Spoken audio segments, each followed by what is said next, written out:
இப்படி பேசுறவங்கள செருப்பால் அடிப்பேன் இந்த மாதிரி கொதித்தெழுந்த வனிதா எதுக்கு அப்படிங்கிறத இந்த வீடியோவில் நம்ம பார்க்கலாம். ஸோ ஆக்சுவலாக பார்த்தீங்கன்னா விஜய் டிவி குக் வித் கோமாளி ஷோவில் தொகுப்பாளர் மணிமேகலைக்கும் அதில் ஒன் ஆஃப் த கண்டஸ்டண்ட்டாக வந்த பிரியங்காவுக்கும் பார்த்தீங்க அப்படின்னா பயங்கரமாக கருத்து மோதல் ஏற்பட்டு அது பூகம்பமாக மாறி சோஷியல் மீடியாவில் பார்த்தீங்க அப்படின்னா நான் ஸ்டாப்பாக இன்னமும் சுரண்டுக்கிட்டே வருது அப்படின்ட்டு தான் சொல்லணும்.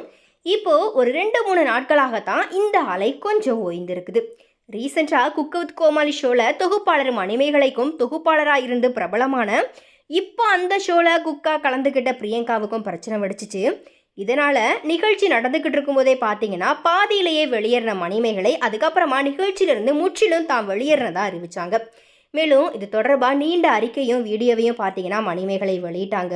இதை தொடர்ந்து இந்த பிரச்சனை பார்த்தீங்கன்னா பூதாகரமாச்சு. இதை தொடர்ந்து பல்வேறு விதமான தனிப்பட்ட தாக்குதல்கள், காது கொடுத்து கூட கேட்க முடியாத கமெண்ட்டுகள், குடும்ப உறுப்பினர்களை அவமானப்படுத்துறது போன்ற நிறையவே நிகழ்வுகள் பார்த்தீங்கன்னா நடந்துச்சு.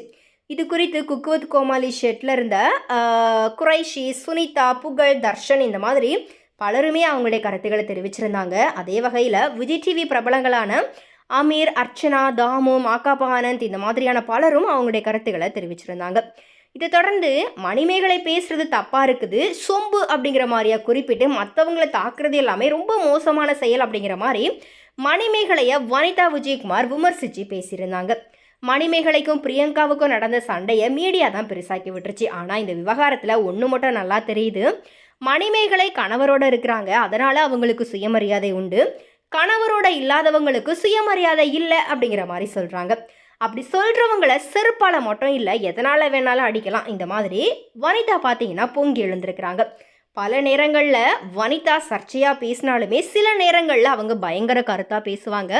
அப்படி தான் இப்பையும் இந்த விவகாரத்தில் வந்துட்டு பேசியிருக்கிறாங்க. மேலும் பிரியங்காவுடைய கணவர் பிரியங்காவை விட்டுட்டு போகலை, அவங்க 2 பேரும் பிரிஞ்சிட்டாங்க. ஒருத்தங்க பிரியறதுக்கும் அந்த பெண்ணுடைய கேரக்டருக்கும் எந்த சம்மந்தமும் கிடையாது. இந்த மாதிரியும் வனிதா பார்த்தீங்கன்னா பயங்கர கடுப்பாக தெரிவிச்சிருக்கிறாங்க. ஆக்சுவலாக இதுக்குமே பார்த்தீங்க அப்படின்னா நிறைய பேர் வந்துட்டு ஆல்ரெடி பிரியங்காவும் வனிதாவும் க்ளோஸ் அப்படிங்கிறது நம்ம எல்லாருக்குமே தெரியும். ஈவன் இந்த சீசனோட ஆரம்பத்தில் பார்த்தீங்கன்னா வனிதா வந்துட்டு one of the guest appearance வந்துட்டு கொடுத்துருப்பாங்க. ஸோ அப்போ கூட பார்த்தீங்கன்னா பிரியங்கா வந்துட்டு வனிதாவை கலாய்ச்சிருப்பாங்க, அக்கா அடுத்த கல்யாண சாப்பாடு எப்போ போட போகிற அப்படிங்கிற மாதிரி. ஸோ அந்த விவகாரமே பார்த்தீங்கன்னா வனிதா அதை பெருசாக கண்டுக்கலை. பட் மக்கள் பார்த்தீங்கன்னா என்னதான் பிரியங்கா கலாய்க்கிற மாதிரி பேசியிருந்தாலும் வனிதாவை இப்படி பேசுகிறது ரொம்ப தவறு அப்படிங்கிற மாதிரியான கருத்துகள் இணையத்தில் வைரலாச்சு. ஸோ இதுக்குமே பார்த்தீங்கன்னா வனிதா ரிப்ளை கொடுத்துருப்பாங்க, அதை நானே பெருசாக எடுத்துக்கல, நீங்கள் ஏன் அதை ஊதி பெருசாக்குறீங்க, நானும் பிரியங்காவும் நல்ல ஒரு ரிலேஷன்ஷிப்பில் இருக்கும், ஸோ அதனால் எங்களுக்குள்ள ஒரு நல்ல பாண்டிங் இருக்குது, ஸோ அவள் என்ன கேஷுவலாக கலாய்ச்சா அதை நானே பெருசாக எடுத்துக்கல, நீங்கள் ஏன் அதை பெருசாக்குறீங்க அப்படிங்கிற மாதிரி இந்த விஷயத்துக்கு பார்த்தீங்கன்னா அவங்க முற்றுப்புள்ளி வச்சாங்க. அதே போல் இப்போ பிரியங்கா மணிமேகலை விவகாரத்தில் கூட பார்த்தீங்க அப்படின்னா ரொம்பவே நல்ல ஒரு கருத்துக்களை தான் சொல்லியிருப்பாங்க. யாரையோ குறைவாவோ இல்லை வனிதாவுடைய பேச்சு எப்படி இருக்கோ அப்படிங்கிறது எல்லாருக்குமே தெரியும்.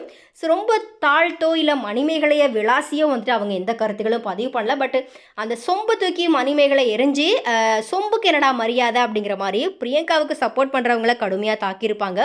ஸோ அந்த ஒரு விவகாரத்தையும் மட்டும் மணிமேகலை இப்படி பண்ணாமல் இருந்திருக்கலாம் அப்படிங்கிற மாதிரி ரொம்பவே டீசெண்டாக சொல்லியிருப்பாங்க. ஸோ எனிவே வனிதாவுக்கு பார்த்தீங்க அப்படின்னா இப்போ நாளுக்கு நாள் ரசிகர்கள் அதிகமாகிறாங்க அப்படின்ட்டு தான் சொல்லணும். ஸோ எனவே இது குறித்து உங்களுடைய கருத்துக்கள் என்ன அப்படிங்கிறத மறக்காம கமெண்ட்டில் ஷேர் பண்ணுங்கள்.